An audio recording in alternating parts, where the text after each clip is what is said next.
Boa noite.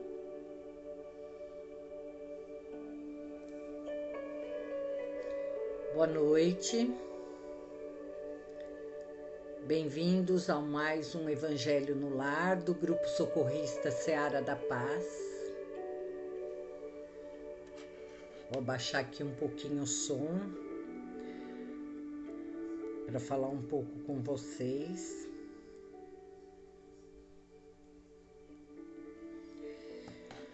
Bom, queria dar uns avisos antes de iniciar o Evangelho.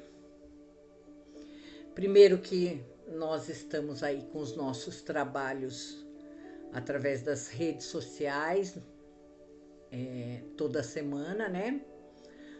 A partir de segunda-feira que vem, dia 7, estaremos retornando com as aulas da Marina, do Aprendizes do Evangelho.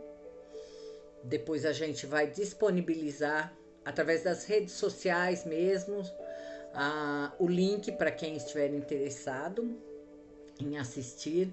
Esse curso já vem desde o ano passado, mas independente dele já ter um tempo, a gente ainda consegue acompanhar porque ele é feito por módulos, né?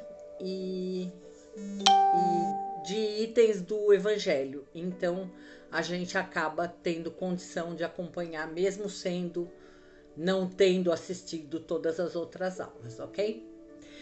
Bom, às quartas-feiras estamos tendo o PA, o Passe Assistencial, através da plataforma do Meeting. Também disponibilizamos os links através do Facebook e do Instagram.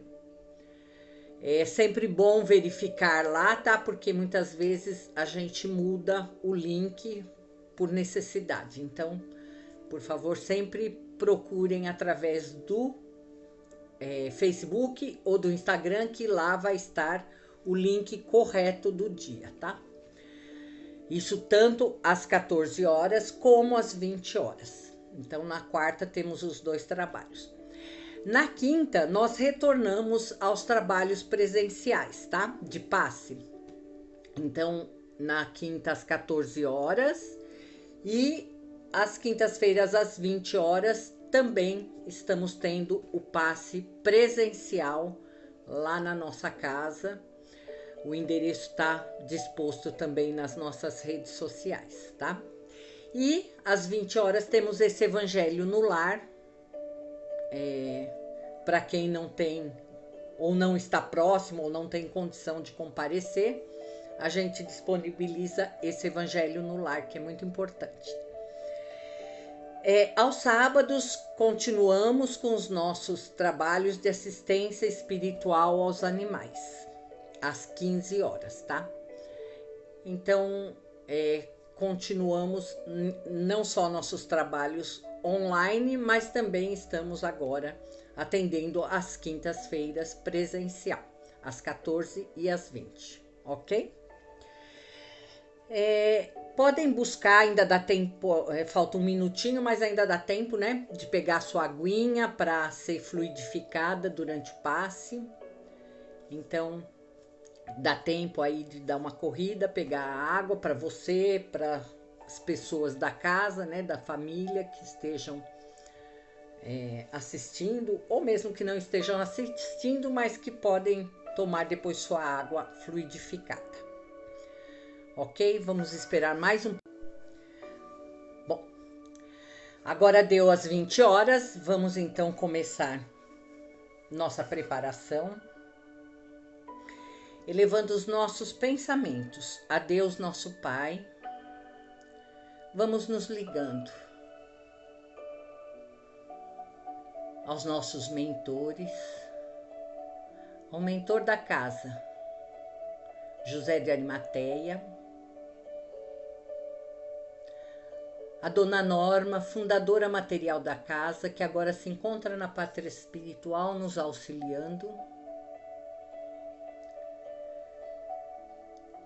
Vamos nos ligando às equipes de higienização de Itaporã e Brogotá, que desde amanhã preparam todos os ambientes necessários para que nosso evangelho no lar transcorra com serenidade, harmonia, e também nos ligando aos cruzados, que juntamente com essa equipe de limpeza protegem através de suas redes rosa e dourado, que vão sendo colocados nos ambientes necessários, fechando o circuito onde houver necessidade para que possamos não ter nenhuma interferência em nossos trabalhos.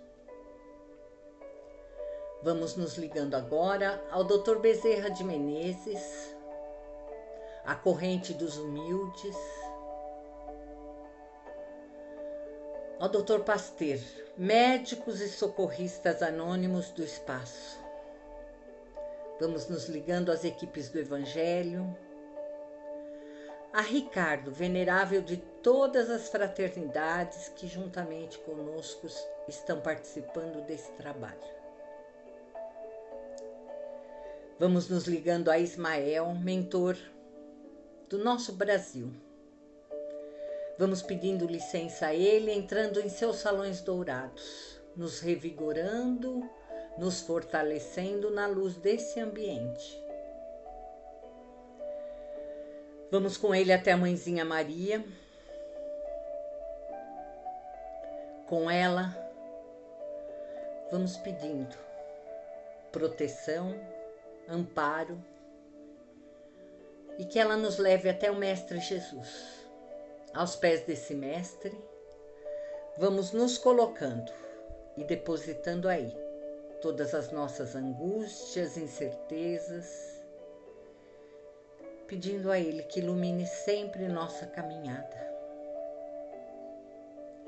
e que nos leve até o Pai da vida, a quem agradecemos a oportunidade de estarmos aqui, e vamos pedindo licença para iniciarmos nosso Evangelho de hoje, com a graça de Deus. Salve Cristo Jesus. Bom, o Evangelho de hoje é o capítulo 16. Não se pode servir a Deus e a Mamon. Dentro deste capítulo está salvação dos ricos, guardar-se da avareza, Jesus em casa de Zaqueu, parábola do mal rico, parábola dos talentos, utilidade providencial da fortuna, desigualdade das riquezas, instruções dos espíritos, a verdadeira propriedade, emprego da fortuna e desprendimento dos bens terrenos. Bom, vou ler aqui o início, tá? E aí eu vou comentando um pouquinho de cada, não vou parar muito em cada item, porque são muitos, mas eu vou falando algumas coisas de todos eles, tá? Então, salvação dos ricos. Ninguém pode servir a dois senhores, pois ou odiará um e amará outro, ou se apegará a um e desprezará o outro. Não podeis servir ao mesmo tempo a Deus e a Mamon. Lucas capítulo 16, versículo 13. Então um homem se aproximou dele, de Jesus, e lhe disse: Bom mestre, o que é preciso que eu faça para adquirir a vida eterna? Jesus lhe respondeu: Por que me chamais bom? Só Deus é bom. Se quereis entrar na vida eterna, guardai os mandamentos. Quais mandamentos? Pergunta o jovem. Jesus lhe respondeu: Não matarás, não cometerás adultérios, não roubarás, não darás falso testemunho, honra teu pai e tua mãe, e ama o próximo como a ti mesmo. O jovem lhe respondeu: Tudo isso tenho guardado. O que ainda me falta? Jesus lhe disse: Se queres ser perfeito, vai, vende o que tens e dá aos pobres, e terei um tesouro no céu. Depois vem e me segue. O jovem, ouvindo essas palavras, foi-se muito triste, porque tinha muitos bens. E Jesus disse a seus discípulos: Em verdade vos digo que é bem difícil um rico entrar no reino dos céus. E vos digo ainda, é mais fácil um camelo entrar pelo buraco de uma agulha do que um rico entrar no reino dos céus. Mateus capítulo 19, Lucas capítulo 18 e Marcos capítulo 10. Eu vou só ler uma notinha aqui a respeito do camelo passar pelo buraco da agulha, né, que é providencial, né? Parece que é um pouco forçada essa figura do camelo, né? Entrar por o buraco da agulha. É que em hebraico a mesma palavra era usado para cabo, ou seja, a linha, né? Seria, né? E camelo. Então, na tradução foi-lhe dada essa última versão, que seria camelo. Mas é provável que a primeira, ou seja, o cabo, né? Que estaria sendo realmente falado, ok? Bom, então vamos lá. Aqui dá a impressão que Jesus está condenando totalmente o rico, né? Mas não é bem assim. É que Jesus, nas suas expressões, visualizando aquele povo duro, endurecido, de coração endurecido, né? Ele tinha que usar figuras muito fortes para chegar a tocar essas pessoas, né? Então, por isso que ele colocava a coisa de uma forma tão difícil, né? Mas se a fortuna não fosse também um benefício, nós não teríamos ela nesse mundo material. Então vamos considerar primeiro que nós vivemos num mundo material. Nós não estamos nesse mundo por acaso, né? E ele é material, e esse material faz parte da nossa vivência e do que a gente necessita para crescer. Então, Deus não condena nem a riqueza, nem o rico, nem a pobreza e nem o pobre. O que ele condena é o mau uso dos bens que ele nos dá como instrumento de progresso moral para ser utilizado. Na verdade, por amor ao próximo, principalmente a riqueza, né? Pela ação da caridade, quer seja rico ou quer seja pobre. A gente fala mais do rico porque ele é o que tem mais possibilidades de auxiliar, né? Então, a riqueza como prova ou expiação, ela se associa aos talentos que Deus nos empresta para a prática do bem. Aí eu vou falar um pouquinho de Mamon. Mamon, literalmente em hebraico, significa dinheiro. Ele é um termo para descrever, na maioria das vezes, riqueza material ou cobiça. Pode representar também um pecado capital, como a ganância e a avareza. Em outra visão, Mamon representaria um deus ou senhor da avareza, né? E isso, de alguma forma, neste mundo material que a gente vive, ele controla e domina um pouco a alma dos homens, né? Então, Mamon seria considerado o senhor da avareza. Ele representa as paixões inferiores e as coisas materiais supérfluas, que pelo fascínio que eles exercem sobre as pessoas, né, podem arrastá-las a grandes... Só um instantinho, que eu andei um pouquinho mais aqui, não perdi meu texto.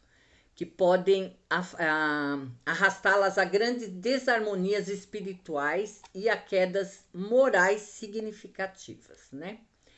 Então, aquele que é dominado pelos sentimentos inferiores de apego aos bens materiais, pensando tão somente no gozo das paixões aqui da terra, né?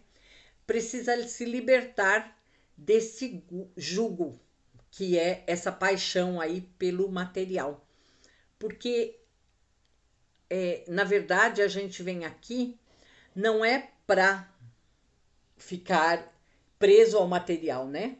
Porque daqui a gente não vai levar nada disso, né? Aí tem eu vou ler um pedacinho da parábola do Zaqueu, que é muito interessante, porque Zaqueu era um cobrador de imposto, né? E que ficou rico fazendo falcatruas, né? Então vamos lá. Tendo Jesus entrado em Jericó, passava pela cidade e havia ali um homem chamado Zaqueu, chefe dos publicanos e muito rico, o qual, desejoso de ver a Jesus para conhecê-lo, não o conseguia devido à multidão, por ser ele de estatura muito baixa. Por isso correu à frente da turba e subiu em uma árvore, né? Para ver Jesus quando ele passasse por ali. Ai, gente, desculpa aqui, peraí.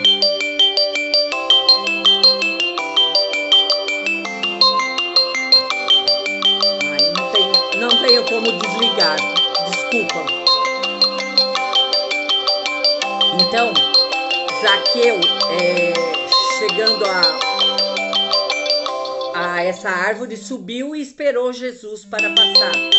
Ai, desculpa, gente, só um instante. Só um instante.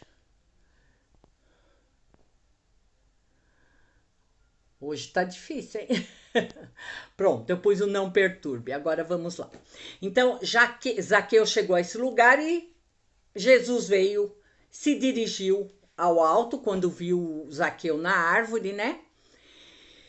E falou: Zaqueu, dá-te pressa em descer, porquanto preciso que me hospedes hoje em sua casa.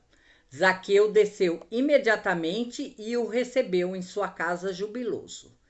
Vendo isso, todos murmuravam a dizer que ele foi se hospedar em casa de um homem de má vida. Entretanto, Zaqueu, pondo-se diante do Senhor, lhe disse: Senhor, dou a metade dos meus bens aos pobres, e se causei dano a alguém, seja no que for, indenizo-o com 4 tantos. Ao que Jesus lhe disse: Esta casa recebeu hoje a salvação, porque também este é filho de Abraão. É filho de Abraão.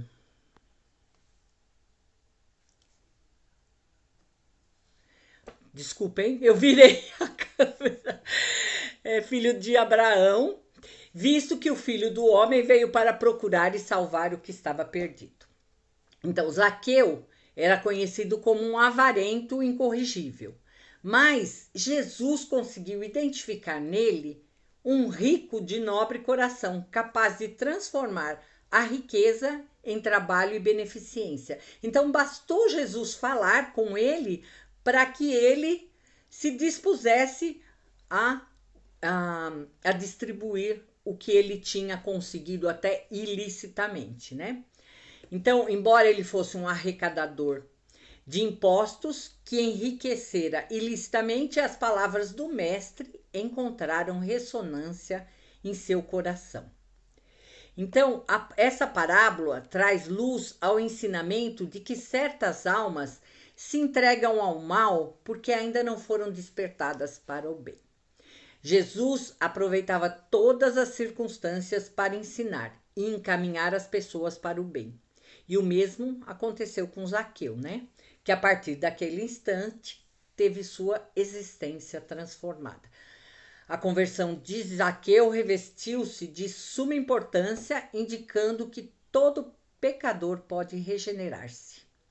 E ensina que o fato de a riqueza tornar difícil a jornada não significa ser impossível encontrar o caminho da salvação. E podemos, de alguma forma, servir a propósitos edificantes pelo amor ao próximo. Há ricos e pobres, e a cada um Deus designa uma missão. A pobreza é uma prova de paciência e resignação.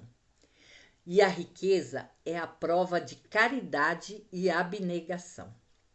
O materialismo mental que a gente tem quando a gente se prende à riqueza pode nos levar a sermos materialistas sofredores, porque o apego à matéria nos faz, depois que a gente desencarna, espíritos materialistas ainda. Não é porque a gente foi para outro lado, a gente deixou de ser materialista.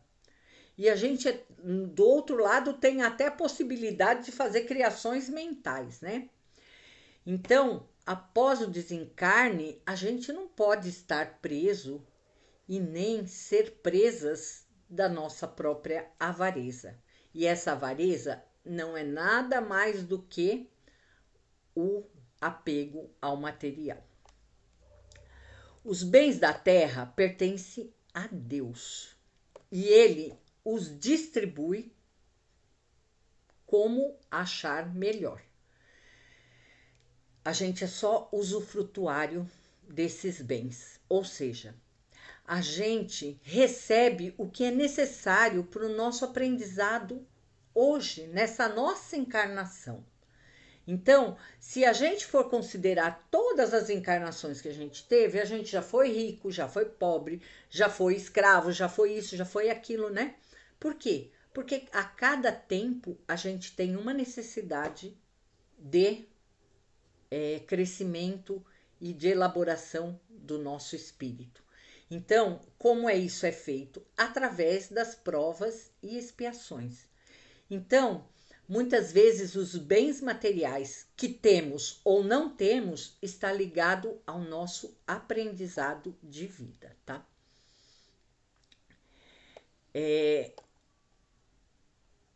Então, eles não constituem os bens, né, materiais, não constituem propriedade individual do homem. Nada nos pertence na terra, nem sequer o nosso próprio corpo. Os bens materiais aqui ficam. Somos depositários e não proprietários. O desapego aos bens terrenos consiste em apreciá-los no seu justo valor, em saber servir-se deles em benefício não só nosso, mas também do nosso próximo, né?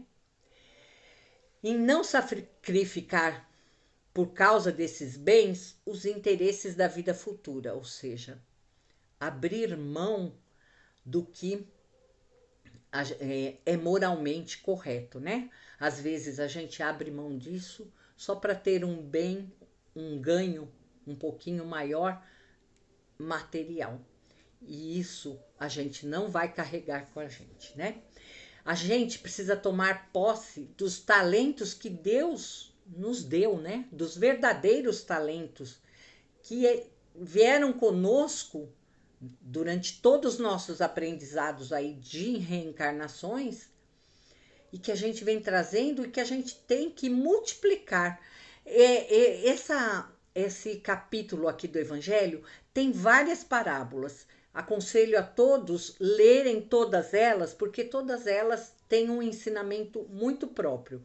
Então, eu estou falando aqui dos talentos que a gente recebe de Deus, e ali tem a parábola dos talentos, que é muito importante, que se vocês forem ler, cada um recebeu um valor do seu senhor que ia viajar, né? Para cuidar. E dois deles, são 3 servidores, 2 deles multiplicaram esses talentos e um deles guardou e devolveu de volta só o que o próprio senhor tinha lhe deixado. Então isso é bem básico, mas é isso que a gente recebe. A gente recebe de Deus a possibilidade de multiplicar o que a gente tem de bom. E o que a gente vai devolver para Deus? Só o que a gente trouxe e não aprendeu mais nada? Um simples talento, um simples do jeito que eu vim, eu estou voltando? Ou a gente vai na nossa vida aprender e multiplicar o que a gente recebeu, né? Então, o homem, quando sai das mãos de Deus, ele não é realizado, ou seja, ele não está pronto, mas ele é realizável, ou seja, ele pode se melhorar. E cabe a ele, através do seu livre-arbítrio, tornar-se realização, despertando todas as suas potencialidades, as potencialidades latentes em sua alma. Então, o rico tem uma missão que ele pode embelezar e tornar proveitosa para si mesmo. Rejeitar a riqueza quando Deus lhe dá ela não é renunciar aos benefícios do bem que se pode fazer. Gerindo-a com critério, você pode multiplicar os seus bens interiores. Então, procede o ser de acordo com os desígnios de Deus quando sabe prescindir da riqueza quando não a tem e sabe empregá-la utilmente quando a possui. Sabe também sacrificá-la quando necessário. Então, a riqueza e a pobreza são somente meios de experimentação moral para nosso crescimento. E a desigualdade não é permanente, ela pode mudar a cada encarnação pelo bom ou mau uso que fizermos desses bens materiais, né? Os patrimônios da alma jamais se perdem e seguem conosco pela eternidade. Eu vou ler aqui um texto do Carlos Bacelli, na verdade é uma psicografia do Dr. Inácio, né? Do livro Saúde Mental à Luz do Evangelho. Chama-se O Último Desapego. Então, para a gente ver o quanto o ser apegado ao material não nos traz nada, tá? Até determinado ponto da existência física, o homem, através do estudo e do trabalho, esforça-se para obter. Está na construção da sua vida material que lhe permite engajar-se no plano das convenções humanas. De certa maneira, imbuído de tais preocupações, ele perde relativo contato com a sua origem espiritual. Depois, porém, da referida fase, a situação se inverte, porque, querendo ou não, é chamado ao gradativo exercício do desapego. A ação do tempo haverá de compeli-lo a desapegar-se das coisas acumuladas inutilmente. Muitos, inclusive, chegam a assistir à derrocada de verdadeiros impérios econômicos que os herdeiros dissipam. Todavia, por último, será constrangido a desapegar-se justamente do bem que ele mais procurou conservar, o corpo. O espelho o convencerá aos poucos de que a casa que habita, imaginando-se eterno poceiro, está em ruínas. Não mais a agilidade muscular e a prontidão intelectual de outrora. Não mais os apelos da sensualidade que o organismo não se encontra apto a atender. Então, da maneira que veio ao mundo, ele haverá de partir, levando para onde retorna apenas e tão somente o somatório de tudo o que fez de si.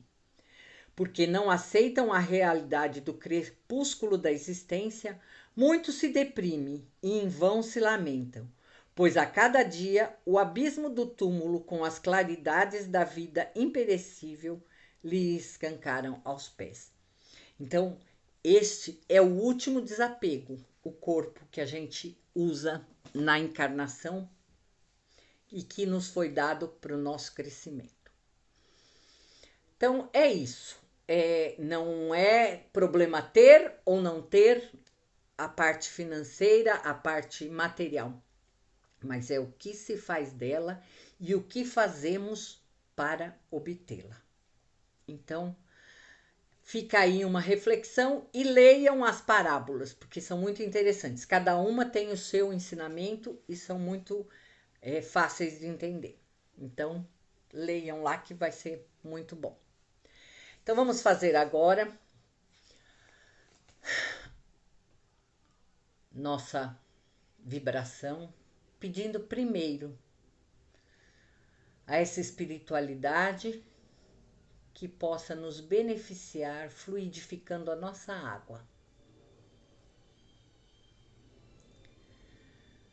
Vamos pedindo que recebamos o que for necessário para o nosso bem-estar físico, espiritual e material.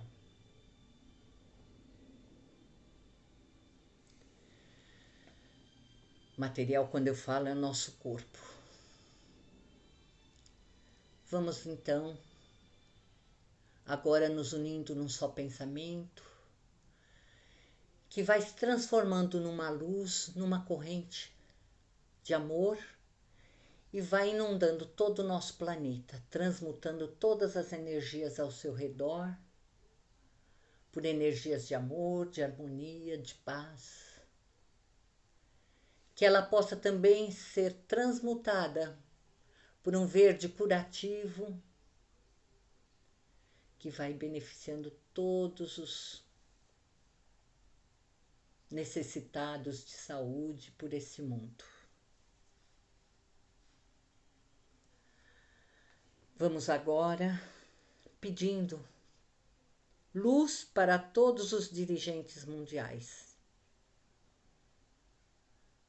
pedindo pelo nosso país, pelas nossas fronteiras, que elas possam ser protegidas, resguardadas e que possamos transformar nossa missão de celeiro do mundo e pátria do Evangelho uma realidade. Vamos pedindo pelos nossos lares,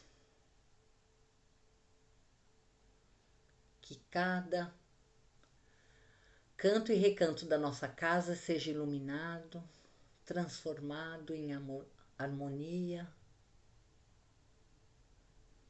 que reine a paz e a serenidade dentro das nossas casas. E vamos pedindo por nós, pelo nosso equilíbrio espiritual, físico.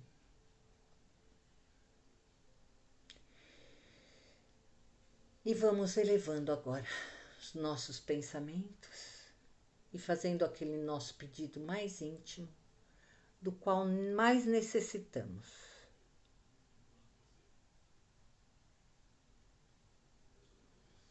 E assim vamos agradecendo a Deus nosso Pai pela oportunidade de estarmos aqui nessa reencarnação em crescimento. Vamos agradecendo a Jesus nosso Mestre por tudo que Ele nos deixou de orientação para a nossa vida, para a nossa caminhada. Vamos agradecendo a Mãezinha Maria por todo o amparo, por toda a proteção.